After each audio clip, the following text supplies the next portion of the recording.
Amiloidosis. ¿Qué es la amiloidosis? La amiloidosis es un desorden multisistémico caracterizado por depósito extracelular de material proteico fibrilar conocido como amiloide. La amiloidosis afecta virtualmente cada órgano, ocasiona alteraciones estructurales y funcionales que, según la localización y la intensidad del depósito, conllevan a una enfermedad progresiva. La amiloidosis puede ser hereditaria o adquirida, localizada o sistémica, siendo esta última presentación la más frecuente. ¿Qué es un amiloide? El amiloide es una proteína normal que resulta en conformaciones de hojas extensas plegadas que le proporcionan propiedades como su resistencia a la proteólisis. Fisiopatología. Las proteínas corporales son moléculas importantes involucradas en casi todas las estructuras y funcionan dentro de nuestras células. Están formadas por cadenas de unidades más pequeñas llamadas aminoácidos, que se pliegan en estructuras tridimensionales, y esto permite que la proteína funcione correctamente e interactúe con otras moléculas.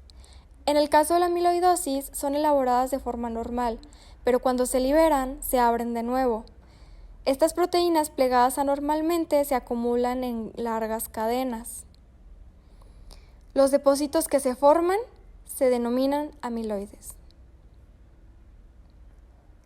Los amiloides son difíciles de descomponer y a medida que se acumulan comienzan a causar daños.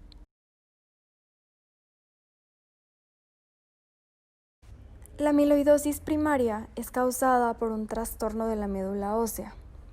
La médula ósea produce células sanguíneas, incluidas las células plasmáticas, que son un tipo de célula sanguínea que forma parte del sistema inmunológico. Las células plasmáticas producen anticuerpos que estos ayudan a combatir las infecciones. Cada anticuerpo se compone de 4 cadenas de proteínas, 2 pesadas y 2 ligeras, que se unen entre sí para formar el anticuerpo. En la amiloidosis primaria, la proteína anormal se acumula y causa problemas, es la cadena ligera del anticuerpo, de ahí es el nombre. En lugar de unirse a cadenas pesadas, las cadenas ligeras anormales se abren y se unen a otras cadenas ligeramente anormales para formar fibrillas amiloides. Esta se acumula gradualmente con el tiempo. La amiloidosis se puede clasificar de acuerdo a la distribución de los depósitos amiloides tanto en sus formas localizadas como sistémicas y por la proteína fibrilar que los constituye, que es específica de cada tipo. Tenemos la amiloidosis primaria sistémica, la amiloidosis secundaria, la amiloidosis hereditaria y por último tenemos a la amiloidosis asociada a diálisis. Primero tenemos a la amiloidosis primaria. Esta se debe a una discrasia de células plasmáticas que se caracterizan por un exceso en la producción de inmunoglobulina de cadena ligera. Esta es la forma más frecuente de amiloidosis. Se asocia con trastornos linfoproliferativos y afecta con mayor frecuencia a varones. La proteína que los constituye es la inmunoglobulina monoclonal de cadena ligera. Luego tenemos a la amiloidosis secundaria. Típicamente es secundaria a estados de inflamación crónica e infección prolongada, siendo las enfermedades reumatológicas su causa principal. La afectación es principalmente renal, pudiendo afectar el hígado y nervios autonómicos en etapas más tardías. La afectación cardíaca no es común. La proteína que lo constituye es la proteína sérica amiloide. La amiloidosis hereditaria son trastornos autosómicos dominantes, que son causados por la mutación de la proteína transtibretina. Su presentación más frecuente es como un síndrome de polineuropatía y miocardiopatía. Por el otro lado, la amiloidosis asociada a diálisis, este tipo de amiloidosis afecta principalmente huesos y articulaciones en pacientes que reciben hemodiálisis por periodos prolongados. La clínica está determinada por la subunidad proteica y el órgano afectado. Inicialmente, los signos y los síntomas son inespecíficos hasta que aparecen las manifestaciones en los órganos afectados. Primero tenemos las afectaciones renales. Son las más frecuentes, dentro del 70 y el 80%.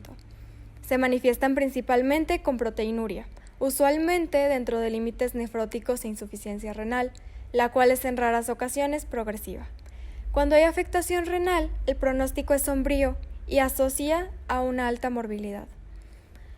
Luego tenemos las alteraciones cardíacas. La manifestación predominante es insuficiencia cardíaca debido a infiltración miocárdica. Puede haber alteraciones en la conducción cardíaca, así como cuadros anginosos por infiltración de las arterias coronarias. Luego tenemos las alteraciones hepáticas. Estas se manifiestan principalmente por hepatomegalia con o sin esplenomegalia asociada, elevación de la fosfatasa alcalina y transaminasas dentro de límites normales. Tenemos las alteraciones neurológicas. Estas se manifiestan como neuropatías mixtas, es decir, sensitivas y motoras, y o neuropatías autonómicas. Estas ocasionan manifestaciones como trastornos de la motilidad gastrointestinal, parestesias, hipotensión ortostática y síndrome del túnel carpal. Por último, tenemos las alteraciones respiratorias. La infiltración se da a nivel alveolar, vascular, pleural y en raras ocasiones puede haber infiltración del diafragma. Sin embargo, aproximadamente un 64% de casos de pacientes no van a presentar clínica respiratoria significativa. También es muy importante recordar otros signos, como son la púrpura periorbitaria, la lengua agrandada y la disnea, que van a estar presentes en estos pacientes. Factores de riesgo. Uno de ellos es la edad. La mayoría de las personas a las que les diagnostican amiloidosis primaria, que es el tipo más frecuente, tienen entre 60 y 70 años, aunque también pueden aparecer antes. El sexo. Aproximadamente el 70% de las personas con amiloidosis primaria son hombres. Otras enfermedades. Tener una enfermedad infecciosa o inflamatoria crónica aumenta el riesgo de padecer amiloidosis secundaria. Por último, la raza. Las personas de ascendencia africana parecen correr un mayor riesgo de portar una mutación genética asociada al tipo de amiloidosis que puede dañar el corazón. La tinción rojo-congo es el gold standard para el diagnóstico de amiloidosis. Si bajo microscopía con luz polarizada se observa en el tejido afectado una birrefringencia verde manzana, se considera diagnóstico de amiloidosis.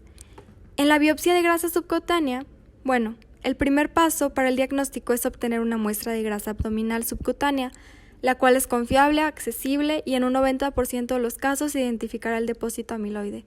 De ser negativa, se procederá a tomar una muestra para biopsia de los órganos involucrados. Inmunohistoquímica. Una vez hecho el diagnóstico de amiloidosis, es necesario tipificar el tipo de amiloide. Para esto, el método de elección es la realización de un estudio inmunohistoquímico, utilizando anticuerpos frente a las unidades proteicas. El tratamiento depende del tipo de amiloidosis. En el caso de la amiloidosis primaria, el tratamiento consiste en suprimir la célula plasmática clonal que está originando la cadena liviana amiloidogénica.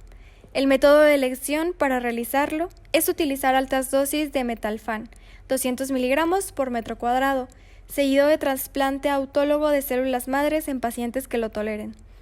Luego, el tratamiento de la amiloidosis secundaria consiste en mejorar la enfermedad inflamatoria y o infecciosa subyacente.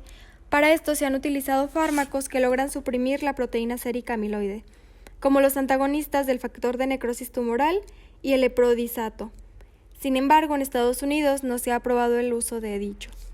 En la amiloidosis hereditaria, el trasplante ortotópico de hígado es considerado como el tratamiento definitivo de la enfermedad.